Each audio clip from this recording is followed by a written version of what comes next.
Good morning, Brad Washa, one of the ops section chiefs on the Bootleg fire for Friday, the 30th of July. Today on the fire, we're starting to get a little more containment on the fire, but yesterday we kind of put it in context as far as, although there's a percentage containment, there's still 164 miles of uncontained line on the fire.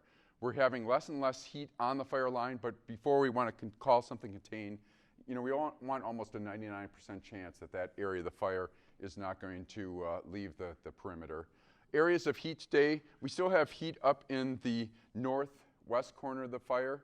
We have a number of resources, and we had 2 interagency hotshot crews that came in yesterday, so we've deployed them up here and then also on the east end of the fire.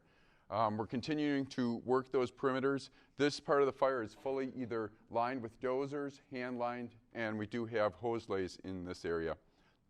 Coming down here, we still have some heat down the Sycan Marsh area.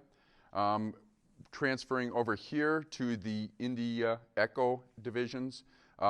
We still have quite a bit of heat along here. We are also watching this area. We have had a couple spots that have left the fire itself, and that's a concern because if it gets into this winter rim area, that's a very steep rim that comes down into the Summer Lake area, that there's some structures in there.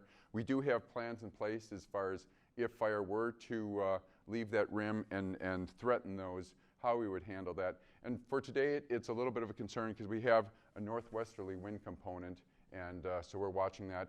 Also, in today's forecast, we have the threat of thunderstorms, and that can always produce outflow winds. And with those, you never know what direction those might come from because they're coming out of the thunderstorms that are being developed. Continuing down, we still have some heat in Division Charlie, and we're working that, especially this area that's around an old burn scar. The rest of the fire is pretty much in a patrol and mop-up standpoint. We did have a bunch of lightning last night. Most of that was to the north and northwest of the fire, and we did have initially some requests for some resources. We do a lot of what we call lend and lease. We'll provide some helicopters for a new start if we're requested to do so. And last night, just because of how late it was, we weren't able to release any resources. But we do have resources throughout the fire that are identified to provide support to the assisting agencies and around us if they ask for them for initial attack. And within this blue marked area, that's our temporary flight restriction. So aircraft cannot come into that area, but we do have initial attack responsibilities for that.